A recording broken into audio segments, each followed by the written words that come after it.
Ladies and gentlemen, we're about to get started. Ladies and gentlemen, George Whittam.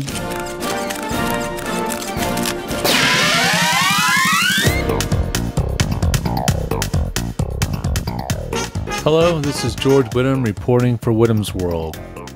Well, the questions are starting to thin out a little bit, everybody, so if you've got questions, please don't hesitate to ask them.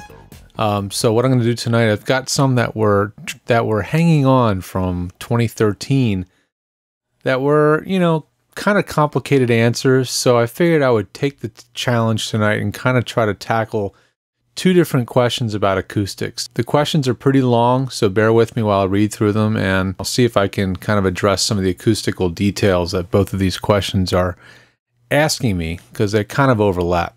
First one's from Dan Krueger. He says, I'm researching the best ways to acoustically treat a walk-in closet as a recording booth. The space I have available is about 50 by 60 inches, and I have looked at panels and foam till my eyes bleed.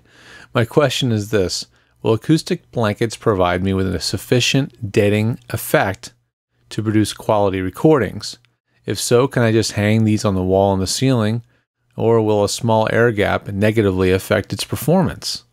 I've also looked at echoless roll material with an overall NRC rating of 0.75 for the 1-inch thick material, and of course better with 2 inches. I'm sure you've heard many times the budget is limited. One last question, okay, maybe two. In this space, should I set up my mic in a corner?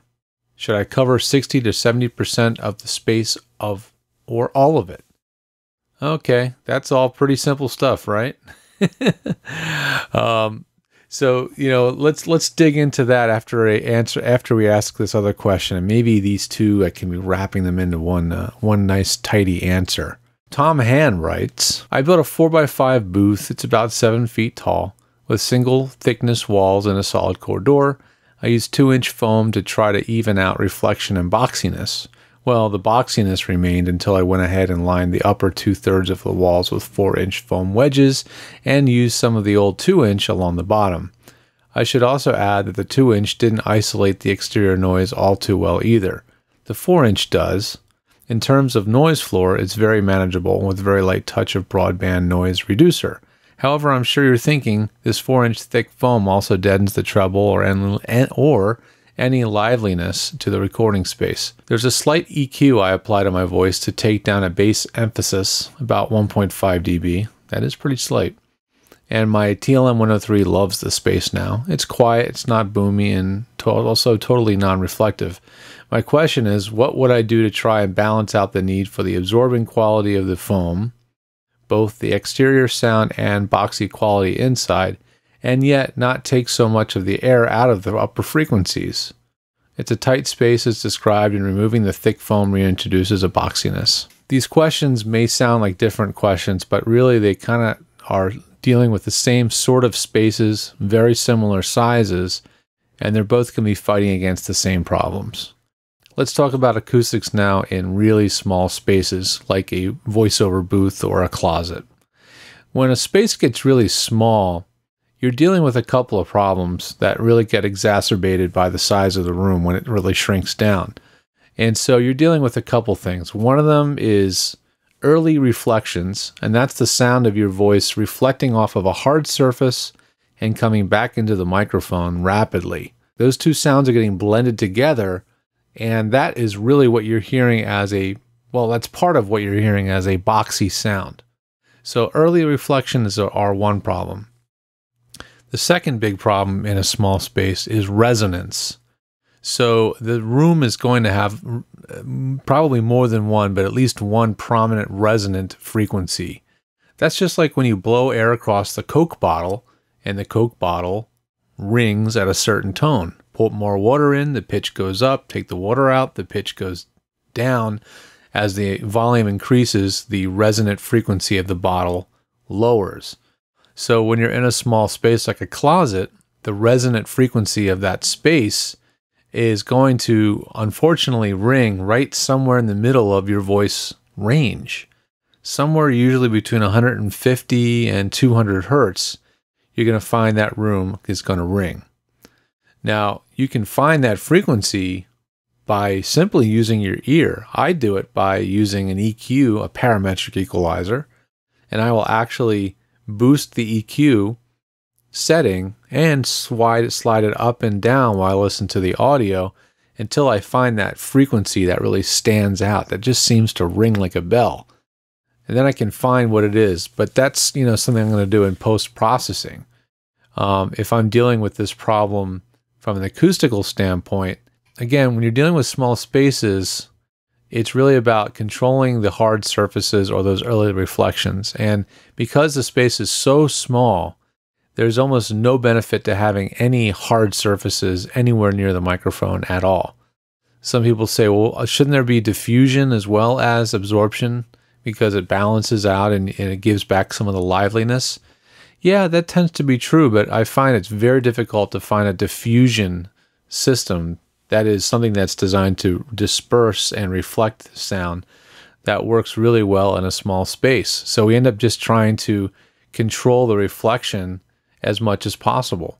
And as Dan mentioned in his post, 60 to 70% of the space seems to be about right.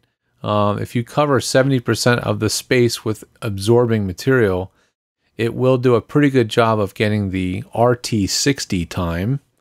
That is how long the sound takes to decay to, I think it is minus 60 dB. And if you're looking at an RT60 time for a voiceover booth, companies like ATS Acoustics and others like them recommend something between 0.1 and 0.2 for the RT60 time. So to get that kind of a time, you do need to have a lot of coverage. About 70% is what we're talking about. Of course, that's including the floor and the ceiling. So if your floor is carpet, you can add that into the calculation. So we need to dampen down the walls. We need to have a lot of coverage, but we also need to have broadband absorbing coverage as well. So just using blankets will do a great job of knocking down mid to high frequencies, getting rid of the treble and the mid-range, upper mid-range reflection that's going to bounce around the room. But it's not going to do much at low to low mid frequencies. So that's where thicker material comes in. I generally recommend using materials other than foam because it takes, as Tom pointed out, some pretty thick foam to get satisfactory results. 4 inches thick, sometimes even more, is necessary to control the boxiness or the boominess, also known as the resonance of the room. But if you're going to use foam, go for the corner bass traps, something like made by Auralex, like the LENRD, LENRD bass traps. Because if you're going to use foam, concentrate it in the corners where you're going to get the most bang for the buck. So that really tends to work really well. And if you use about 6 to 8 of those LENRD traps in a small space like that, it goes a long way to control it. And then you're just taking up space in the corners without taking away too much space around your arms and in your wingspan area where you don't want to have to take away too much of your wall space. So you can go thinner in the middle of the room where your arms are and go thicker or denser in the corners where the bass tends to collect. But you're going to have a pretty dead room. There's really not much you can do about it. A small room just is going to sound small. It's going to sound dead. You're going to have to work the mic pretty tightly. And no matter what, you're just going to have to deal with the fact that a small room is just never going to have an airy, open sound.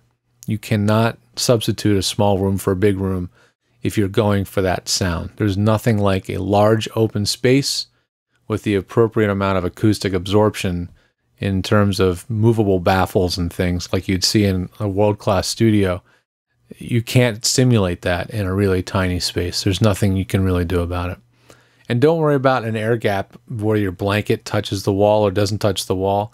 In fact, the more space there is between your blankets and the wall, the more bang for the buck you're going to get because the sound's going to go through the blanket, reflect, and then that sound wave, the longer sound waves, are going to get trapped a little bit better or absorbed better because there's a longer distance for them to travel between the wall and the blanket on the return trip. Whew, so that was a lot of information about acoustics in a short amount of time. We try to keep them under 10 minutes every week. And if you want to have your questions answered, I'd still love to have you guys send them in. Even if it's something we might have covered in the past, it's okay. I'm cool with rehashing some things, and maybe I can explain them better the second time around. So send in your questions to whittamsworld@edgestudio.com. And if you'd like more time-sensitive answers that are directed to your issues specifically, then definitely you want to book a session with me through my website at vostudiotech.com. Check out the Get Help Now link, or check out some of the services that we have available as well. Thanks a lot for your time. This has been George Whittam for Whittam's World, and I'll see you next week.